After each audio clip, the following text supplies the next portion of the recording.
দেখুন আমি এইটা গ্রিলের মধ্যে এইটুকু জায়গার মধ্যে কি সুন্দরভাবে ঝোপালো করে রেখে দিয়েছি, আপনারা রাখতে পারেন।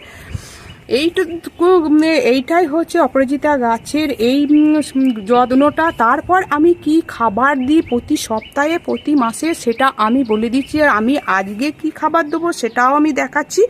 দেখুন প্রতি সপ্তাহে আমি যে খাবারটা দিই, এটা হচ্ছে কলার খোসা, এটা হচ্ছে ডাস, হচ্ছে হাড়ের গুঁড়ো, আর এটা হচ্ছে হলুদ গুঁড়ো, আর হচ্ছে একটু কম্পোস্ট, এটা কিচেন কম্পোস্ট দেখতে পাচ্ছেন, গোবর সার আর নানা রকম সবজির খোসা দিয়ে এটা দিই। আর প্রতি মাসে আমি 1 চামচ করে যেটা দিই সরিষা খোলের গুঁড়ো।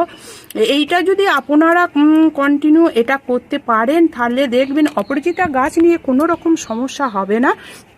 আমি আজকে এই প্রতি সপ্তাহে এই 1 চামচ করে হাড়ের গুঁড়ো, 1 চামচ কলার খোসাটাকে আপনারা ছোট ছোট টুকরো করে কেটে ছোট করে ব্লেন্ডারে ডাস্ট গুঁড়ো করেও নিতে পারেন, তাহলে তাড়াতাড়ি এটা ডিকম্পোস্ট হয়ে যাবে। আমি এইভাবে ছোট ছোট করে টুকরো করে দিই। তারপর যেটা আপনারা যদি হাড়ের গুঁড়ো দিতে না চান সেখানে ডিমের খোসা গুঁড়ো আপনারা দিতে পারেন। তার আগে দেখুন এইরকম টবের দেখুন আমি সাইডে এইরকম সবজির খোসাগুলো দিয়ে দিয়েছি, এবং এই সাইডে এইভাবে দেখুন আর একটা দেখাচ্ছি। দেখুন আমার দেখাতে একটু অসুবিধা হচ্ছে, গাছের গোড়ার মাটিতে দেখুন আগে আমি খুঁড়ে নিয়েছি।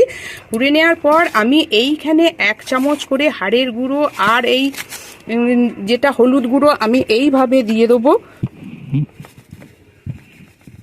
এই সাইড দিয়ে অবশ্যই দিয়ে দেবেন। এই গাছের প্রিয় খাবার হচ্ছে ফুল আনার জন্যে, গাছটাকে হেলদি রাখার জন্যে এই হাড়ের গুঁড়ো। তারপর দেবো এই শুকনো দেখুন এই কলার খোসা,